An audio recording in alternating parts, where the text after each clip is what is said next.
30,000 കള്ള വോട്ട് ഞങ്ങൾ ഇവിടെ ചേർക്കുമ്പോ 30,000 കള്ള വോട്ട് ഞങ്ങൾ ഇവിടെ ചേർക്കുമ്പോ എങ്ങനെ നടന്നിരുന്ന മനുഷ്യനായിരുന്നു. പുച്ഛവും പരിഹാസവും മാസവും ഒക്കെ വാരി വിതറിയിരുന്ന ആളായിരുന്നില്ലേ.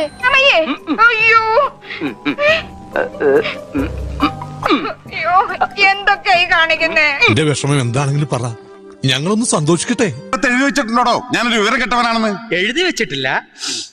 കള്ളവോട്ടിന്റെ കാര്യം നാട്ടുകാർ അറിഞ്ഞപ്പോ മാസൊക്കെ ഷൂത് പറഞ്ഞിട്ട് പോയി. So sad. ഫ്ലാഷ് ബാക്ക് അവതരിപ്പിച്ച് അദ്ദേഹത്തെ വികാരാധീനാക്കരുത് കല്യാണി അമ്മായി. എന്തോ തകരാറുണ്ട്. എന്റെ ഓഫീസിൽ നിന്ന് ഇറങ്ങി വരുമ്പോ എന്റെ ഓഫീസിനെ സംബന്ധിക്കുന്ന കാര്യം ചോദിക്കണം. എന്റെ വീട്ടിൽ നിന്ന് ഇറങ്ങി വരുമ്പോ എന്റെ വീട്ടിലെ കാര്യം ചോദിക്കണം. എന്ത് തങ്കപ്പെട്ട മനുഷ്യനാടാ ഇവനെ പറ്റി നീ തോന്നിയ ദിവസം പറഞ്ഞത്. പ്ലീസ് അത് CBIയോട് പറയും കേട്ടോ. മാറ്റൂ. പോലീസ് എന്തിനാ നിൽക്കുന്ന? Clear my way please. നിന്റെ സമയം ഇപ്പൊ ഏകദേശം ശരിയായി വരുന്നുണ്ട്. മിണ്ടാത്തതെന്തേ കിളിപ്പെണ്ണെ നിൻ ചുണ്ടിൽ തേനൊലിയോ തേങ്ങയോ.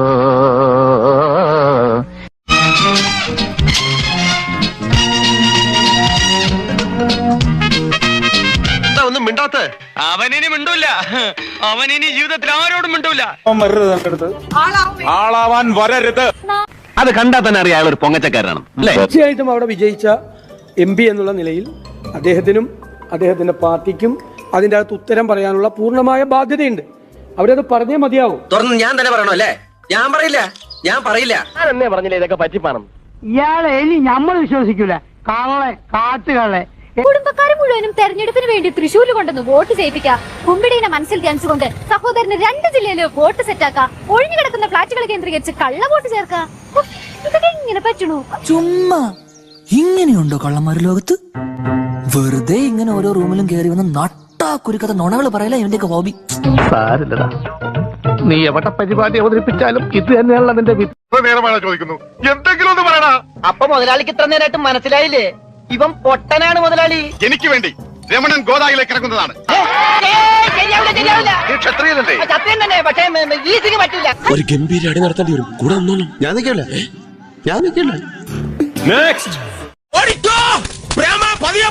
എനിക്ക് ദേശത്തെ വഴിയേറില്ല ഒന്ന് വാതുറന്ന് പറഞ്ഞിട്ട് പോയ എന്താടാ പട്ടി. ഞാൻ 89 വോട്ടിന് തോറ്റ ഒരു സ്ഥാനാർത്ഥിയാണ്. 89 വോട്ടിന് മാത്രം. മനസ്സിലായോ? അതുകൊണ്ട് തന്നെ അതിന്റേതായ ചില അഹംഭാവങ്ങളൊക്കെ എനിക്കുണ്ട്. അന്ന് 6000 കള്ള വോട്ടുകൾ എനിക്കെതിരെ അവിടെ നടന്നിട്ടുണ്ട്. ഞാൻ പറഞ്ഞില്ല എന്നേ ഉള്ളൂ. എന്തിനാ ഞാൻ എന്നെ തന്നെ വെറുതെ ഇങ്ങനെ പൊക്കി പറയണേ? ഇല്ലേലും അങ്ങനെ പറഞ്ഞു പരത്തണം. എന്നാലും ഇന്നത്തെ കാലത്ത് വില ഉണ്ടാവും. മനസ്സിലായ കോടതിയിൽ പോയി ഈ ബഹളമൊന്നും ഞാൻ വെച്ചില്ല. എടോ, ഇതാണ് രാഷ്ട്രീയത്തിൽ എല്ലാവരും ചെയ്യേണ്ടത്. ഭയങ്കരം തന്നെ. 30,000 കള്ള വോട്ട് ഞങ്ങൾ ഇവിടെ ചേർക്കുമ്പോ 30,000 കള്ള വോട്ട് ഞങ്ങൾ ഇവിടെ ചേർക്കുമ്പോ തലക്ക് സുഖമില്ലാത്ത ആളാ. ആർക്കാണ്ട് കാലത്ത് തലക്ക് സുഖമില്ലാത്ത?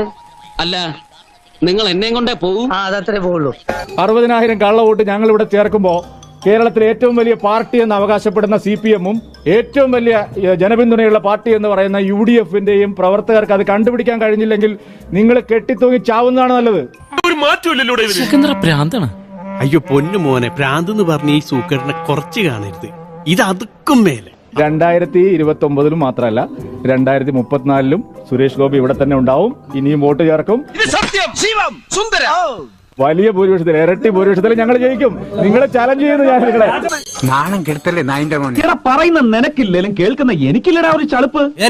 ഞാൻ പോകുന്നു. Bye bye. താൻ സബ്സ്ക്രൈബ് ചെയ്തോ? Yes sir. ഇവനോ?